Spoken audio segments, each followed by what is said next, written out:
मांग लो क्या चाहिए तुमको। तुमरुका जी कहते हैं भगवान मेरा जो मुख है इसको काट दिया जाए और घोड़े का मुख लगा दिया जाए। कौन होगा संसार में जो सूरदास जैसा कहे कि मेरे नेत्र फिर फोड़ दो?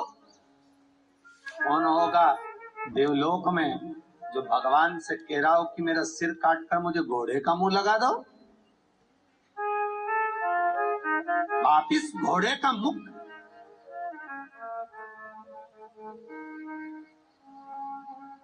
माँ की आंखों में जल भर गया, माता पार्वती की नैनों में जल भरा गया।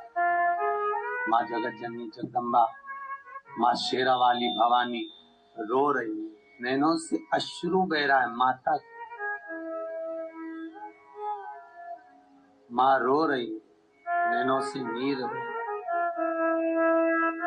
शिवजी बोले गौरी तुम रो रही हो? पार्वती हाँ क्यों? ये बालक है, इसको इतनी बुद्धि नहीं है कि मांगा क्या जाए। मांग भी रहा है तो कि सिर काट दो और घोड़े का मुख लगा दो। घोड़े का मुख लगाएंगे जगत में हंसी उड़ेगी इसकी। लोग कहेंगे बताओ मनुष्य के शरीर पर घोड़े का मुख है। शंकर भगवान कहते हैं चिंता मत कर पार्वती, अगर घोड़े का मुख भी लग गया, हाथी का मुख लगाया था विनायक को, कोई हंसी उड़ाता है? नहीं, पूजते हैं उसको। तुमरुका जी ने मांगा, मैं पूर्ति करूंगा, घोड़े का मुख लगाऊंगा। और ये तुमरुका सरल नहीं, तेरे को संगीत की विद्या का देव कहा जाएगा। अच्छे अच्छे देवर्षि नारद तक तेरे सम्मुख में नहीं टिक पाएंगे। शास्त्र कहता है एक सभा हो रही थी, उस सभा में तुमरुका जी बैठे थे तो देवर्षि नारद निकलकर बाहर चले गए। देवर्षि नारद जब बाहर निकल कर गए, उन्होंने आज तुमरुका जी के घर पर पहुंच गए। उन्होंने सोचा तुमरुका के पास ऐसी कौन सी संगीत की विद्या है जो तुमरुका जी का नाम देवताओं में चल रहा है। तुमरुका जी के घर जाकर देखा तो तुमरुका जी क्या कर रहे थे, 2-3 स्त्रियां पड़ी हुई, नारियां, 2-4 पुरुष पड़े हुए।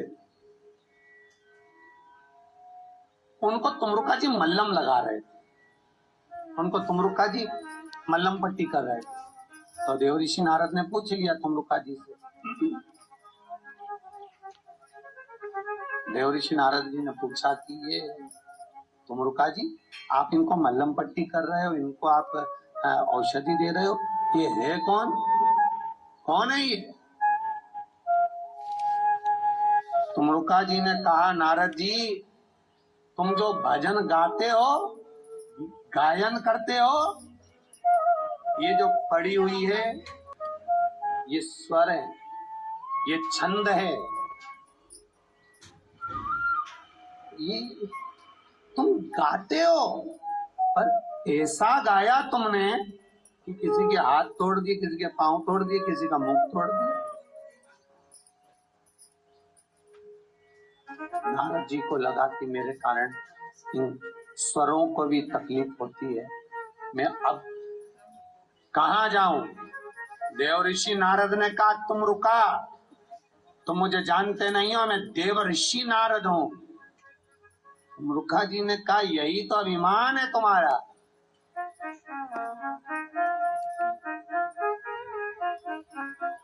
और ये अभिमान तुम्हारा गायन का भी टूटेगा। एक बार काया का अभिमान टूट चुका है, बंदर का मुख लग चुका है, एक बार और टूटे। ऋषि नारद गए भगवान विष्णु के पास, प्रभु मुझे गाना नहीं आता। अब भगवान विष्णु कैसे कहते कि गाना आता? इंद्र के पास पहुंच गए, इंद्र मुझे गाना नहीं आता। इंद्र ने कहा हाँ तुम्हें गाना नहीं आता, तुम्हें स्वर नहीं आते। अच्छा तो मुझे गायन कौन सिखाएगा? भगवान विष्णु बता सकते। भगवान विष्णु के पास गए, विष्णु भगवान ने कहा उल्लू सिखा सकता है। देवर्षि नारद को गायन की विद्या एक उल्लू दे रहा। देखो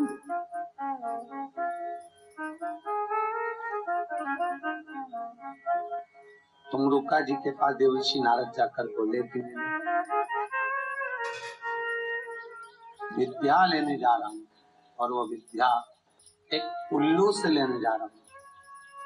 तुम रुका जी ने कहा बस नारद, तुम्हारा जो गायन का अहंकार था यही टूट गया, तुम्हें उल्लू से विद्या लेना पड़ रही है। काया का अहंकार था, मृत्युलोक में टूट गया, बंदर का मुख लग गया। भजन का अहंकार था, भगवान विष्णु ने तोड़ दिया, हाथ में पात्र दिया।